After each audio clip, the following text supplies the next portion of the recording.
শিলিগুড়ি থেকে দার্জিলিং যাওয়ার পথে প্রায় 20 কিলোমিটার পথ অতিক্রম করলেই আপনারা পেয়ে যাবেন একটি ছোট্ট অফবিট গ্রাম যার নাম রোহিণী। এই রোহিণী গ্রাম পাহাড় প্রেমীদের জন্য, বিশেষত যারা পিকনিক করতে ভালোবাসেন তাদের জন্য বরাবরই একটা পছন্দের জায়গা।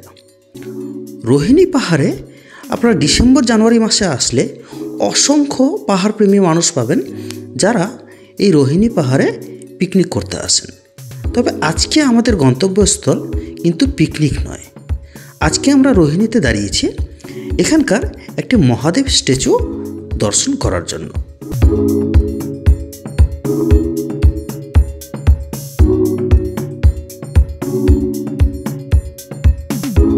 বন্ধুরা, আমরা এখন রোহিণীর শিবজির স্ট্যাচুর এখানে চলে এসেছি।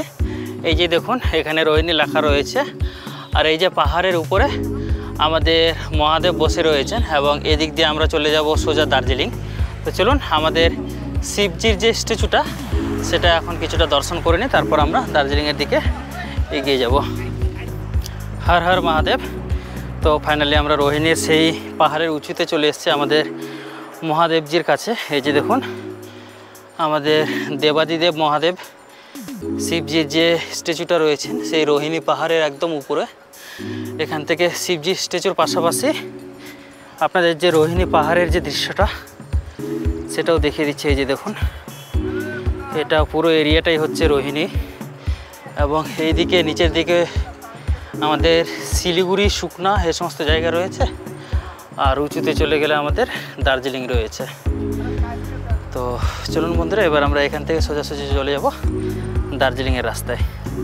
সো বন্ধুরা, আপনাদের এই রোহিণী পাহাড়ে অবস্থিত রোহিণী অফবিট ভিলেজের মধ্যে শিবজির স্ট্যাচুটি কেমন লেগেছে অবশ্যই কমেন্ট বক্সে জানাবেন, এবং আপনারা কে কে এই স্ট্যাচু পরিদর্শন করেছেন সেটাও জানিয়ে যাবেন, এবং ভালো লাগলে ভিডিওটিকে বন্ধুদের সাথে শেয়ার করবেন। ধন্যবাদ।